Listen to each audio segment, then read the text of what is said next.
Hey, Mr. Sportel's class. In this video, we're going to learn how to identify chronological order. Now, chronological order is the sequence or the order in which events happen. So, let's read this paragraph. And as we talked about earlier, Kevin mentioned in class, that chronological order is often used for directions, which is something that we have here. Have you ever made macaroni and cheese? It's simple. First, boil some water and make some macaroni. Then make your cheese sauce. After the cheese sauce is ready, mix it with the macaroni. Bake the entire thing in the oven. Finally, it's time to eat.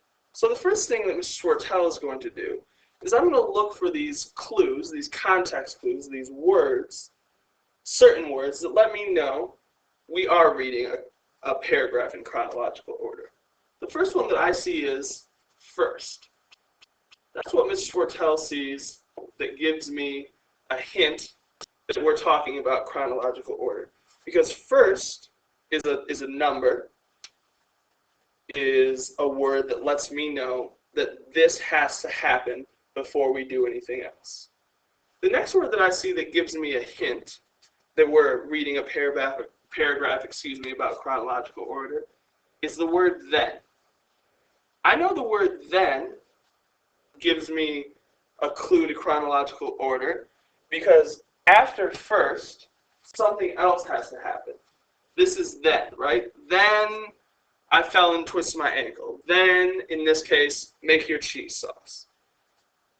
The next word that I see that lets me know that we're working with chronological order is after. Mr. Sportel knows this because when you're telling a story, you use after. Well, first I fell down and twisted my ankle. After I got up, I went to the hospital, right? In this case, we'll make our cheese sauce first. Then after the cheese sauce is ready, we mix it with the macaroni. The last word that I see that lets me know that we're using chronological order is this word finally. Finally.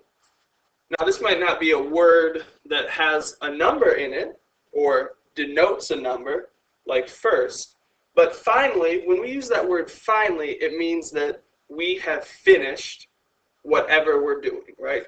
It is the end of our story. So that's one. The next question might be, how can I decide if a paragraph is using chronological order or not? So here we have two paragraphs, both talking about Pennsylvania, and let's read the one on the left. Pennsylvania has many historic sites. You can visit Revolutionary War sites like Valley Forge. You can also visit important locations from the Civil War like Gettysburg. Finally, you can also see the site of the first oil well in Titusville. Pennsylvania has many neat places to visit. When I see this paragraph on the left, I am alerted to one word, finally, that lets me know maybe this paragraph is using chronological order. But before we decide, let's read our paragraph on the right. Through the ages, Pennsylvania has seen many interesting events. The state was founded in 1681 by William Penn. Later, Pennsylvania was the site of the important Revolutionary War battles. After that, Pennsylvania was home to new factories during the Industrial Revolution. Today, Pennsylvania continues to make history. Now, Mr. Sportel, when I look at this paragraph, I see a whole bunch of words that alert me to chronological order. I see ages, which while not a number, ages talks about history, so I know we're talking about time there. I see a date. That should really let me know anytime I see a date or a number, that's a clue that we might be doing something in chronological order. I see the word later, which is another key word when we look for chronological order. I see after. And then I see today, which while not a certain date, while not literally the day of September 20th, 2016, it means currently in the present, which is yet another word that I can use in chronological order. So which paragraph do we think is in chronological order? Our left or our right? If you said the right, you are absolutely correct. This has 1, 2, 3, 4, 5 words that alert me to the fact that this paragraph is in chronological order.